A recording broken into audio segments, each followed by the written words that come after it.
All right, let's dive into something that happens millions of times a day, totally out of sight, but it's the very reason our digital world actually works. We're talking about fusion splicing, which is basically the high-tech art of welding the internet itself.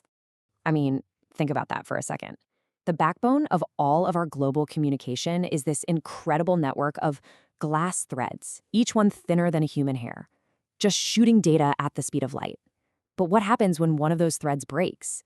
You can't just slap some tape on it. So what do you do? Well, the answer is a process called fusion splicing.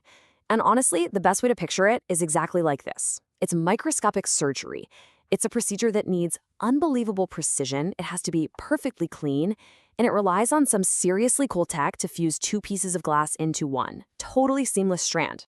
Now, before we get into the how, let's just take a second to appreciate the why. Your entire connected life, I'm talking streaming movies, video calls, all of it. It all depends on these tiny, incredibly fragile glass fibers. Keeping this network up and running is, no exaggeration, one of the most critical jobs in the world. And this little box right here, this is the hero of our story. It's the fusion splicer. It is a ridiculously sophisticated piece of equipment built for just one job: to perfectly line up and melt two fiber optic ends together with a super powerful electric arc, creating a weld so clean that light can just blaze right through with almost zero loss. Okay, so let's get into the actual process. You see, a good splice is all about the prep work. The really high-tech fusion part, that's all automated. But it's these manual steps that come before it where a technician can either make or break the connection. If you get this part wrong, nothing else even matters. And, that prep work starts with safety. This quote, I'm not kidding, is pulled directly from a splicer's user manual. It's a pretty intense reminder that technicians are out in the field, working with some powerful, high-voltage equipment. So while we're focused on this delicate glass, the tools themselves demand a ton of respect. Safety is always, always step one. So this whole prep ritual, it really just comes down to two main things. First, you have to carefully strip away the protective coating to get to the bare glass fiber. And second, you have to clean that glass with a level of precision that is just off the charts. So let's look at stripping. You need the exact right tool for the coating you're working on. If you use the wrong one, you can easily wreck the fiber.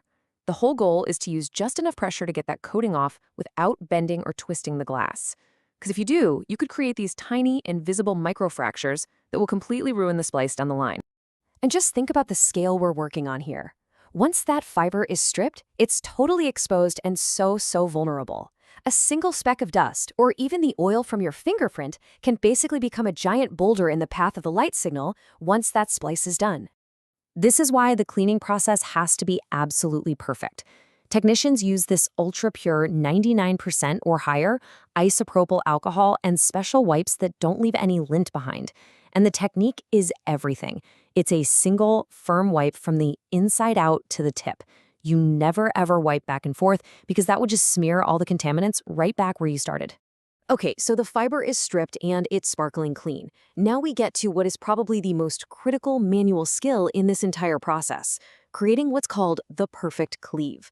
And this isn't just cutting the fiber. This is about engineering a perfect clean break. So what is cleaving anyway? Well, it's a two-part action. A super precise tool called a cleaver uses a tiny diamond or carbide blade to make a microscopic score on the glass. Then it applies just the right amount of tension to create this perfect mirror-flat break that's exactly perpendicular to the fiber. And just to give you an idea of the precision we're talking about, the angle of that cut has to be less than half of 1 degree off from a perfect 90 degrees. Anything more than that, and you create a tiny gap that causes the light signal to just scatter and reflect away. It is an unbelievably tight tolerance. Luckily, the splicer has a built-in camera that lets the technician check their work. And you can see the difference right here. On the left, that's a good cleave. It's flat, clean, totally flawless. On the right, you see the problems: bad angles, chips, cracks. Any of those, and you've got no choice. You have to start the cleaving process all over again. So what happens if you get it wrong? Well, the consequences are immediate and they're measurable. A bad cleave can either cause the whole splice to fail, or worse, create a splice that just leaks a ton of the light signal. That loss is measured in decibels, or dB, and even a tiny loss of 0.2 dB can cause huge problems for the network. All right, with two perfectly prepped and cleaved fibers, we are ready for the main event. This is the moment of truth, where all that careful manual work gets handed off to the splicer's automatic precision. So the technician carefully places each fiber into these little V-shaped grooves in the machine. They're designed to hold them perfectly steady. Once the lid closes, it's all up to the machine. High-res cameras and tiny motors take over, automatically lining up the cores of the two fibers with sub-micron accuracy. It's just incredible. And then, a flash. The splicer unleashes a massive electric arc between two little electrodes, and this thing generates a temperature of over 5,000 degrees Celsius. It's hot enough to instantly melt the glass, causing the two ends to just flow together and become one single continuous strand. But what's really amazing is just how smart these machines are now. Modern splicers use a technology called active fusion control. The system actually analyzes the fibers in real time as they're melting and adjusts the electric arc on the fly to correct for any minor imperfections. It's basically an intelligent safety net that makes the whole process so much more reliable. Now, that bright flash only lasts for about a second, but the job is not done yet.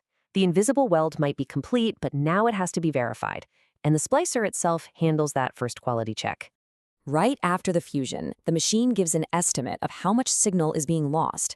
If that number is too high, or if a visual check shows flaws like bubbles in the glass, the tech has to start troubleshooting. Were the fibers dirty? Are the machine's electrodes getting old? Was it just a bad cleave? This little checklist helps them figure out what went wrong. Okay, so once the splicer passes inspection, there is one final step. A little protection sleeve, which was actually put on the fiber way back at the beginning, gets slid over the new splice point. Then it goes into a little oven on the splicer that shrinks the sleeve down tight, giving it mechanical strength and protecting that bare glass from moisture and stress. And that's the whole thing. Fusion splicing is just this incredible mix of careful human skill and powerful automated technology. It's really not just about fixing a broken cable. It's about maintaining the very fabric of our connected world. It's one of those hidden skills that keeps our digital lives running smoothly. And it really makes you wonder, right? What other invisible processes are out there just quietly powering our daily lives?